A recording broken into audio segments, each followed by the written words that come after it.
First I'm going to show you the way Annie taught me. Go as if though you're going to knit a stitch, but don't take it off the needle. Instead, pull it longer, longer, longer. I like to pull and do this, and then just begin to twirl it until it gets to be nice and twisty. See that? And then, keeping the loop on your finger, don't let it bounce off, take another finger and bend it in half and pop it on like that.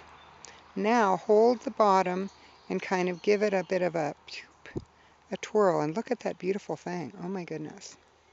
So pretty. And now this is the loop you put back. This is the loop it came through.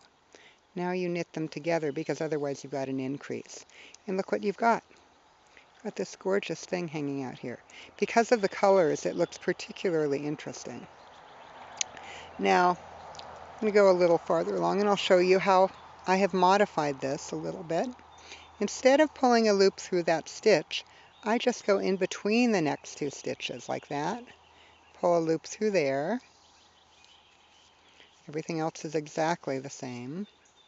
Pull it out. Twist, twist, twist. Until you can count them. If you're doing something with a lot of these, you probably want to count them so you get a consistent effect. Now put a finger there in the middle. Fold it. Pop that on. Pinch it so it doesn't pop off, because it pops off, the whole thing comes apart. And now watch, I kind of hold this and give it a bit of a twirl. And now you knit them together.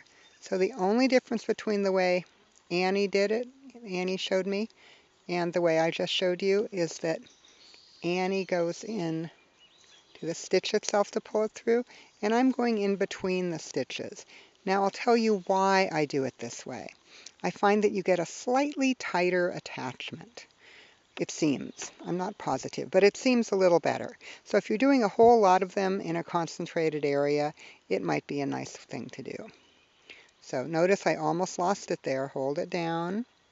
I've got it in my finger. Pinch it here. Give it a little twist. And there we are.